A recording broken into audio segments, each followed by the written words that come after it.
On va se plonger aujourd'hui dans une histoire qui est, je pense, le cauchemar absolu de quiconque a déjà touché à une ligne de code. Ah oui, le genre d'histoire qui donne des sueurs froides rien que d'en parler. C'est le récit à la première personne d'un ingénieur qui, un vendredi soir, à quelques minutes de partir en week-end, a fait l'impensable. Il a supprimé par accident l'intégralité de la base de données de production de son entreprise. C'est ça, et ce qui est précieux, c'est la source.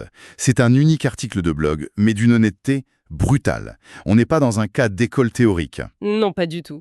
C'est du vécu, des leçons apprises à la dure. L'auteur parle de cicatrices documentées, et j'adore l'expression.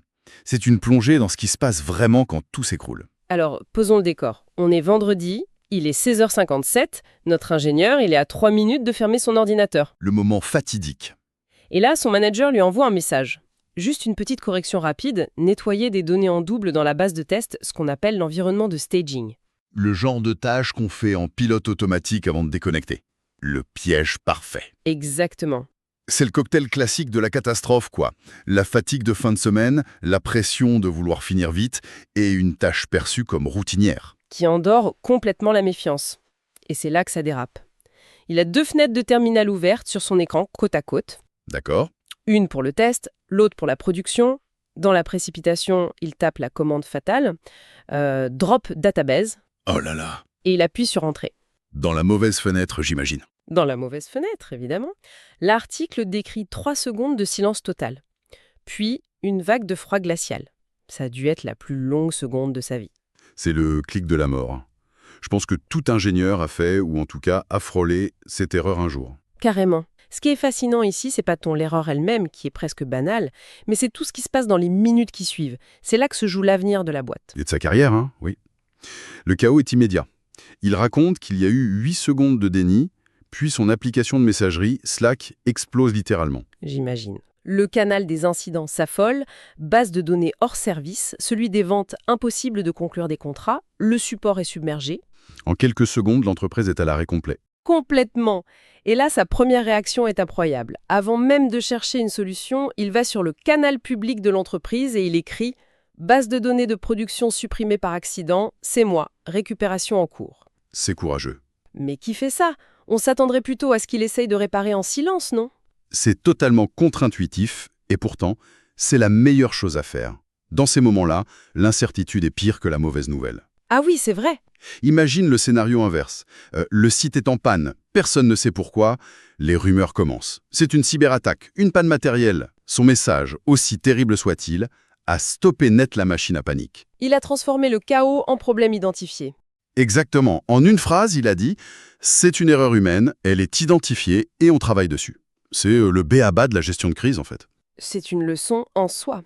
Juste après, il prend 2 autres mesures, il coupe le service de la base de données et il commence à chercher les sauvegardes. Et c'est là qu'on arrive au cœur de l'histoire. Au rebondissement. Oui, parce qu'il ne panique pas en cherchant les sauvegardes, parce qu'il sait exactement où elles sont. Et surtout, il sait qu'elles existent et qu'elles sont fiables. Oui, et la raison est folle. 3 semaines plus tôt, de sa propre initiative, il avait mis en place un système de sauvegarde complet. Ah oui?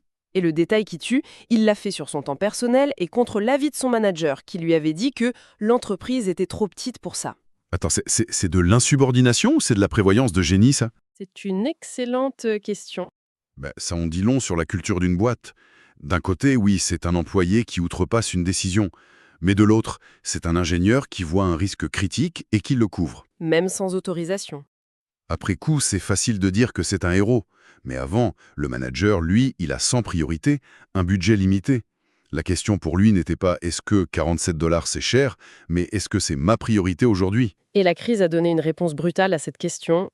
47 $ par mois, c'est le coût qu'il mentionne. C'est dérisoire. Carrément. Alors, en quoi il consistait ce système clandestin? Il était remarquablement bien pensé. Il y avait, je crois, 3 couches de protection. La première, c'était des sauvegardes classiques de la base de données toutes les 6 heures. Une sorte de photo complète des données à un instant T. Voilà. La deuxième couche, c'était d'envoyer automatiquement ces photos sur un service de stockage dans le cloud, Amazon S3. Une sécurité de base, quoi. C'est ça, la ceinture de sécurité. Mais la troisième couche, c'est l'airbag. Et c'est ce qui a tout changé. C'est la fameuse technique du Point in Time Recovery ou PITR. Exactement. L'idée est simple, mais géniale. En plus des photos, le système enregistre en continu, à chaque milliseconde, chaque petite modification faite dans la base. On appelle ça les journaux transactions. Donc pour reprendre ton analogie, les sauvegardes classiques, c'est une photo. Et le PITR, c'est un film. Ça permet de revenir en arrière à n'importe quelle seconde précise avant l'incident. Je vois. Et on va voir à quel point cette distinction est cruciale. La chronologie de la récupération est hallucinante. Raconte. À 17h03, il trouve sa dernière sauvegarde, la photo, qui date de 16h. D'accord. Donc là, il se dit qu'il a perdu 1 heure de données clients, de transactions. Et c'est déjà une catastrophe. 1 heure de perte, ça peut être fatal. Absolument. À 17h07, il lance la restauration. 11 minutes plus tard, à 17h18, la base est de retour, mais avec les données de 16h. Donc il manque toujours 1 heure d'activité. L'entreprise est encore paralysée. Exactement. Et c'est là, à 17h22, que le film entre en jeu. Il utilise son système PITR pour rejouer toutes les transactions enregistrées entre 16h et 16h59. La seconde juste avant la suppression. C'est ça. 10 minutes plus tard, à 17h32, la base est entièrement récupérée. Et la perte de données? 0. 0. En tout, 47 minutes d'interruption. C'est presque un miracle. C'est un miracle qui porte un nom, le PITR. Et ce n'est pas de la magie, c'est juste de la bonne préparation. C'est cette technologie qui a transformé un désastre potentiellement fatal en un incident majeur mais gérable. Et surtout, sans la moindre perte de données. C'est le Graal de la récupération d'incidents. Ça illustre pourquoi un bon plan de sauvegarde ne se contente pas de sauvegarder. Il minimise surtout la perte. Arrive le lundi matin, j'imagine la tension dans la salle de réunion, le PDG, le directeur technique. L'ambiance devait être électrique. L'ingénieur raconte qu'il a pris les devants. Il a expliqué avec une transparence totale ce qu'il avait mal fait et aussi ce qu'il a bien fait, ce fameux système. C'est courageux. Il aurait pu minimiser sa faute, mais il a assumé l'ensemble, le bon comme le mauvais. Et là, il y a ce dialogue rapporté dans l'article qui est incroyable. Après qu'il a révélé que le système coûtait 47 $ par mois, le PDG se tourne vers le directeur technique et lui demande « Et t'as dit non à 47 $ par mois ?» Aïe. Le directeur technique embarrassé répond « J'ai dit qu'on le ferait plus tard ».